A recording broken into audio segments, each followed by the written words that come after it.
Okay, hole drilled in the end of my wolfriver coil on both ends.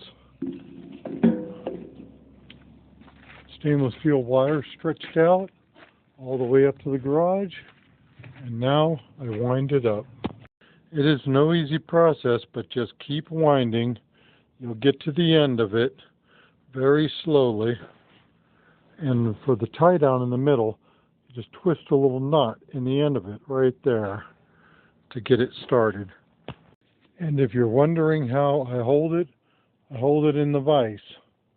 Stretch it out. I gotta let out a little bit more line and run it to my next notch, and then I'll push it through and try to record how I twist it through for the top section. Okay, when you get to this point and the other hole, let's see if I can focus in on it, is right there. You can see it right there. The thread ends there. Clinch it off. Make certain you have enough extra line to make your top piece, because it has to have slackness to screw the top bolt into it to hold. And snip off. I snip off about an extra foot. Makes it real simple. That's the beginning of the wolfriver coil homebrew. Okay, so I tie a little bow in the top piece, leave enough extra wire to get the unit set up. In the other end, tie it off. It doesn't connect to nothing. This is what will connect to the top bolt for the 3/8 by 24 threaded top bolt, and that'll be on these pieces. I get them for a good deal. I don't know if I can still get them for that price, but hopefully. And I'll show a video of the next part of it, putting it together. Okay, a little bit more. Carve out the side and cut a hole in the side for the bulkhead connector, which I actually trimmed down the sides of it so it fits right in there, and drilled the center holes for the 3/8 by 24.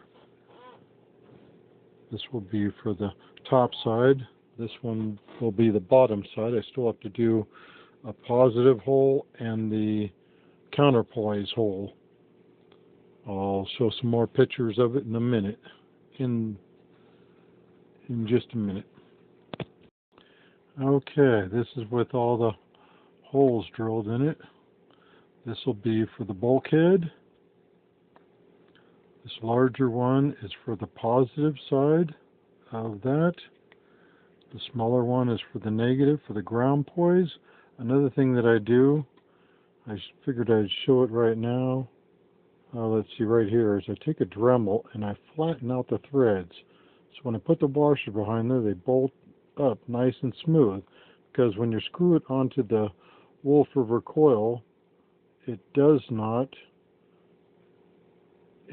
go down that far on the threads. And you'll see when I get it all built. This is a whole bottom section that'll be built for the bottom of the wolfriver coil that'll screw into a 3/8 by 24 thread mount. Works out pretty good, and it's not too bad looking when you get it done. I'll show the next video. I mocked this all together so I can start making my measurements on the connections. That one will be the positive, hook to the positive lead. I need to make a run from there, and then off that ground side, that longer bolt that I put in there, it goes to the counterpoise. And that's how I do my mocking together. Now I'll build my connections for inside here, put it all together, and in the next video it will show all of the adapters all put together and how it screws onto the end cap. Okay, this is what the inside of it looks like when it's all said and done. All ends connected up. Positive there, negative there for the counterpoise. That is exactly what it.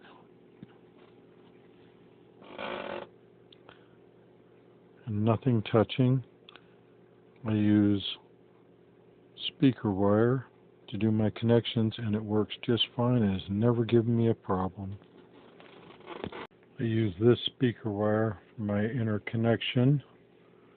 And for the top piece, you have to do this. You take that extra little bit of wire and you wrap it around this so this bolt will spin. And there will be a reason for it. When you put the bolt inside here, all these need to be lined up with a hole, but whatever. You put the bolt inside there, and when you put the nut on the top, you want this all to turn because you're going to be doing it from this end all the way down the pipe with this piece. You screw this piece on tight, then you tighten down this bolt. And that's how you put the top on. I'll start that process now. I got to trim this piece of wire. I try to get the wire as short as I possibly can to screw it in there. And then you have the nut loose on the top. I haven't put the nut on it yet. Then you screw it on this. It's going to be hard to do with my hands full of phone.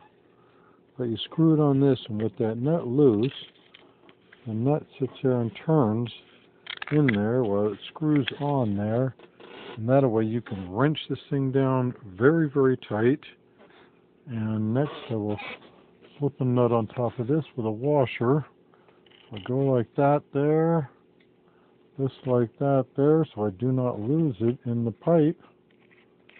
Just like that there. Straighten the nut out because you want it to turn straight on there. You don't want it tight yet. You still want that thing to turn free. Okay, so this is how I tighten that nut up. Just slide it down just like so till it's on that nut, and then you put a crescent wrench on top. Got it on this piece right here, and you wrench it down tight. That's why you leave that nut loose while you're torquing this on. I tighten this down with a pair of channel locks. Wrenched it all the way down until it could not turn no more, so that top is on very tight. Then you tighten this down, and that tightens down the wire right around the top positive connection where the stinger goes. This is what your top piece should look like with your connector on there and everything. All wrenched down and tightened down extremely tight. The next stage is I'm doing something a little different with mine. I have changed up the way I am doing this, and I've got a connection down inside there, and I'm using a plastic pipe clamp, so it's going to slide only one spot. I open it up, slide this up and down, and when I get it to where I want it, clip it. This is going to be a totally different setup for me, but I think it's going to work quite well. So I slip this on, then I put the bottom on next. Okay, well, I had to change something up. I totally forgot about when I was building the other one. This nut is in the center, and it would not reach the top of these threads, the stainless steel around the top. So I had to use one of my old designs so that when I pop this thing and I slide it up all the way up there, you can see it touches those top threads and those top threads only. Oh boy, well, that's okay. This is still a really good design. Same thing with the bottom. It's the same basic thing. You know, you got the, I've been making these for so long. It's all built, it's almost exactly the same. Positive, this for counterpoise, that screws onto my mount, and my antenna screws onto there. I use a stainless steel whip and it's a golf ball retrieving stainless steel whip that I screw on the top. So I went back to my original design that I have been using, which are stainless steel clamps up around the top. Now I need to put the base on and still need to make my jumper wire for it. When I make my ends, I like to do a mechanical crimp. Oops, focus in, a mechanical crimp, and then I solder them heavily and then shrink tube them so they don't fall apart. Here's what my solder connections look like before I put the heat shrink to it.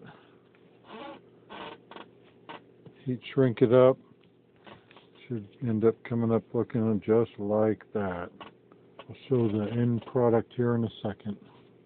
Well, I had to go back to my original design all the way up. Screw it right on there. Maybe my next one I'll use that other clamping mechanism. This slides real simple. Slides right up and down it, so you can adjust it to whichever band you personally like to use.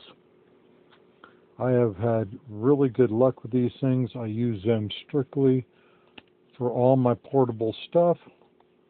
I have one that screws on my magnet mount on top of my van. I have one that I take in the portable bag. I have one that I take with my portable stuff for the Jeep.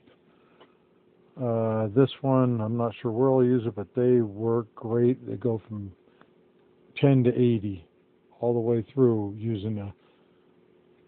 To finish that last part, on the top of this, I screw a golf ball retrieving 20-foot stainless steel whip. I have several of them that I've made, and I'll probably put together a video of making one of those with this Wolfriver coil homebrew. The golf ball antenna is about the same height as this, and then you do a little tripod like that with a mirror bracket and a connection to screw this right onto, and some counterpoise right off the side. You adjust this up and down for whichever band you want. I'm thoroughly pleased with these Wolfriver coils and the golf ball retrieving antennas. I use them for everything. I'm going to start doing POTA, and I'm going to use them for that, for portable, for everything. I use them for hiking, you name it.